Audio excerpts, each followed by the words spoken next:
Ladies and gents, we need to have a real talk. We got to have a serious conversation. It has been less than 48 hours since I came back from my 5-week trip in Korea. And it seems like within this short time span, the most amount of activity happening within the crypto space, the craziest things unfolded right in this time. I just needed to have a conversation with you guys regarding FTX because they are a platform that we worked with. Not only that, I had a lot of my funds with FTX. I actually had $500,000 within that exchange. And yeah, this has probably been the most stressful time for me in this last week. All right, so since I've returned back from my trip in Korea, which by the way was my first ever trip that I've taken, the last time I was in Korea, I was only just 3 years old. Anyways, I returned back from my trip in Korea and all of this has been unfolding. And to my knowledge, the most recent update regarding the FTX situation is just the fact that they have now filed for Chapter 11 bankruptcy. And I'm sure for anyone who has no idea of what Chapter 11 is, now you'll know. And the reason is because we've had a lot of companies throughout this past recession, a lot of different crypto exchanges filing for this exact type of bankruptcy. And a lot of them have not been able to recover or give those funds back to anyone who has had money stuck on their exchange. Even more crazier with this whole FTX situation, we're getting even more reports about how Sam Bankman-Fried is just weirdly connected with the SEC, Gary Gensler, and the whole Alameda CEO was living with him, and there was like this weird hugging session happening out there. I don't even know. It's just a lot of weird stuff. I believe at this moment in time, if you do have funds on FTX global website, which we didn't work with the global site, we worked with the FTX.US, which had a pretty long leadway since the culmination of all of these events where you would have been able to pull out your money. I'm not sure about FTX.US anymore. I'm not sure if you're able to get your funds out at this point, which is the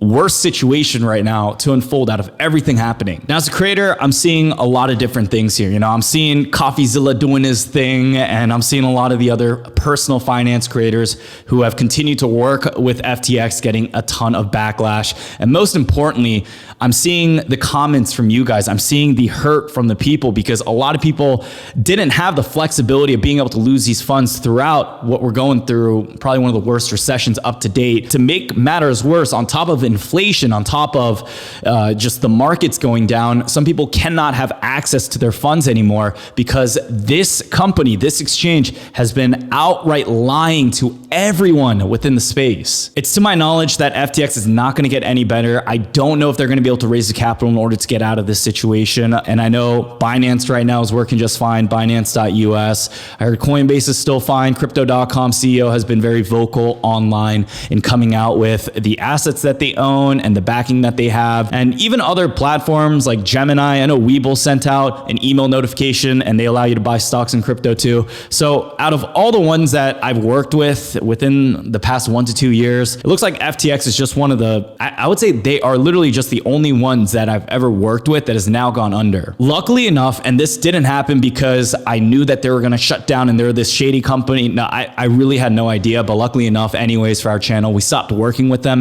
back in June. That was our last contract with them. And since June, the partners that we work with are all not insolvent, meaning they all have backing. Regardless, FTX is a partnership where this is probably the biggest kicker that I've ever gone through. Just finding out how bad of a situation they were in. I just remember how much money they were putting out during the Super Bowl. I remember the partnerships that they had. And I always figured, you know, if they're working with Steph Curry and Tom Brady, and then they have backing from BlackRock and a lot of these huge institutions that have had a very good course of a track record. Well, a lot of lessons have been learned. You cannot trust any of these exchanges. And basically, I think it all comes down to the principles of crypto. And I've had a few crypto videos that have popped off on YouTube. Most of those videos, one of the key points that I always mention is just the fact that when crypto is on an exchange, you don't have access to those keys. If that exchange ever happens to be insolvent, if they ever get hacked, if they ever lose custody for whatever reason, your assets are gone. Not your crypto. I think the new saying is not your cheese now. it is more than true than ever before in this situation.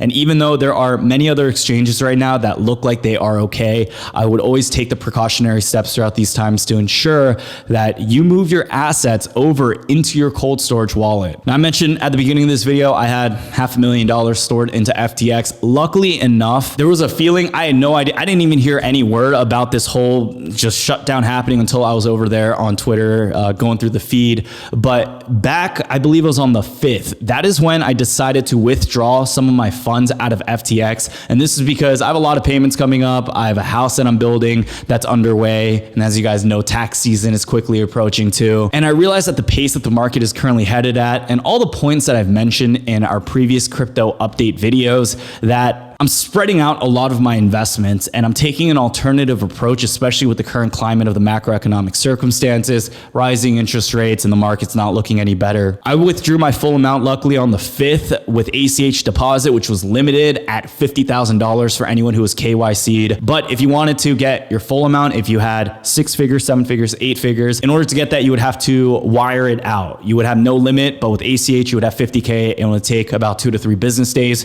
I got my ACH delivery in just a few days after I heard the whole CZ of Binance making his announcement on Twitter. I was still worried because, you know, I had a lot more money still coming in. I decided to withdraw my money out of Wire, and it ended up not coming in. It ended up not coming in for multiple days. I was sweating bullets because I realized the direction that FTX is headed right now, I would most likely not be seeing this. It would be the same thing that we saw with Voyager and Celsius, and I would not be wanting to fall victim to another exchange going down as well. I don't know how to put into words, but I got so lucky because that money eventually did enter my account. But then I also heard just so many horror stories on Twitter where people were not able to get their funds out. At the moment, I'm playing things a lot more conservatively. And even with the current state of the market, there's a lot of directions we could have gone at. And, you know, I could have even told myself, man, looking back, if we knew that FTX was going to go under, or they were this completely scam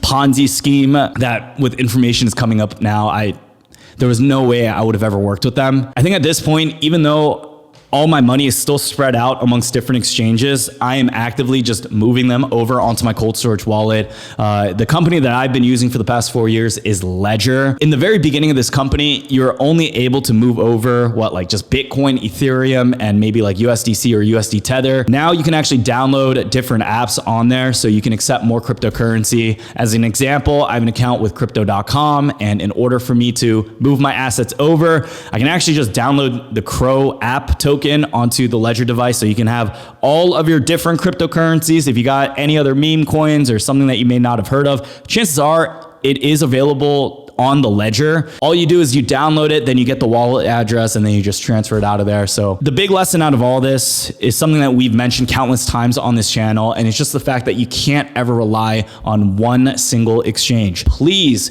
take extra precautionary steps. Please make sure that if you do have money on other exchanges, that you are able to move it within your own wallet. If you don't have your own wallet, Ledger announced that they're actually recently selling within Target stores within the US. I don't know which Target stores they are. I don't know if it's all of them worldwide. To be more on the safe side, I would just buy it directly from Ledger. I don't even trust Amazon or eBay or any other website that is where you have wholesale sellers selling the actual product, because we have seen before in the past where people bought up Ledger devices, they had some malware, they had some hacks on it, then they would resell it on Amazon, and you just don't want to risk anything with this. So make sure, if you guys still don't have a cold storage device, that you pick one up ASAP. You can always pick up a hot wallet for free. This is just like a MetaMask wallet or a Coinbase wallet, something that is not on a cold storage device, but you can at least get it off of exchanges. Now, I personally don't think that we're going to be seeing any other huge exchanges going under, but like I said, I have no idea during these times because I never expected FTX to be doing this either. In terms of the direction of this channel, where we plan on going next, crypto has been slow. I already announced like 4 months ago I was planning on making these type of pivots, but crypto is something that I've always been wanting to do. I always wanted to do at least a weekly market update or come out with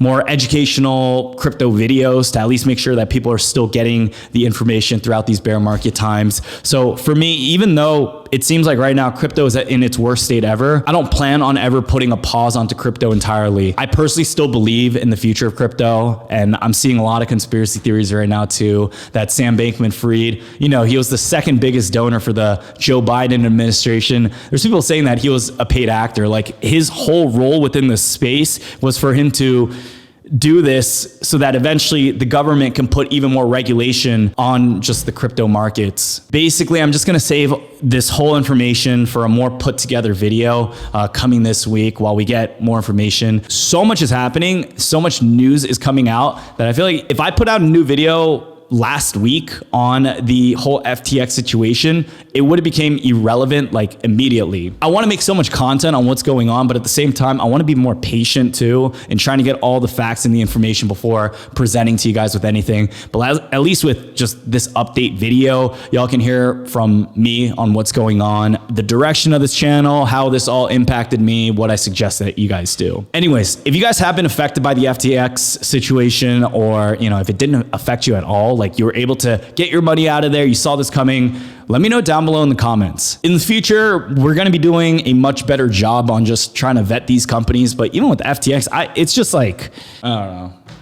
I don't even know. It's just, this whole thing is crazy, man. Anyways, we'll be coming out with a regular tuned schedule of uploads. It's good to be back in the States. It's good to be back home. And unfortunately, it sucks hearing about this whole entire situation. Yeah. I don't even know what else to say from here. Guys, just stay protected during these times. Take the precautionary steps, and we'll be coming out with a new update soon. Crazy times we live in, crazy times.